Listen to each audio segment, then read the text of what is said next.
সকালের জলখাবারে সবসময় রুটি পরোটা ভালো লাগে না, এমন কিছু বানিয়ে দাও পুষ্টিগুণে ভরপুর হবে আর খেতেও খুব ভালো হবে, আমি অফিস বেরোনোর সময় খেয়ে যাব।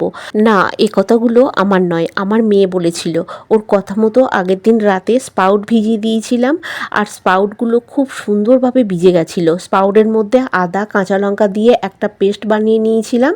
পেস্টের মধ্যে দিয়েছিলাম স্বাদ মতো নুন, সামান্য লঙ্কা গুঁড়ো, যেহেতু কাঁচা লঙ্কা দিয়েছিলাম, আর দিয়েছিলাম সামান্য হলুদ গুঁড়ো। খুব ভালো করে মিশিয়ে নিয়ে তাওয়ার মধ্যে এক একটা করে বানিয়ে নিয়েছিলাম।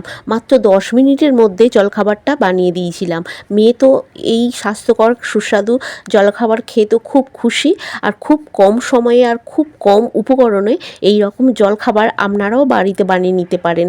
তবে এর মধ্যে আপনারা সবজি বা পেঁয়াজ কুচিও দিয়ে বানাতে পারেন, তাতেও আবার খেতে ভালো লাগে। তরি তরকারি কিছু লাগে না, যে কোনো চাটনি বা টমেটো সস দিয়ে খাওয়া যায়।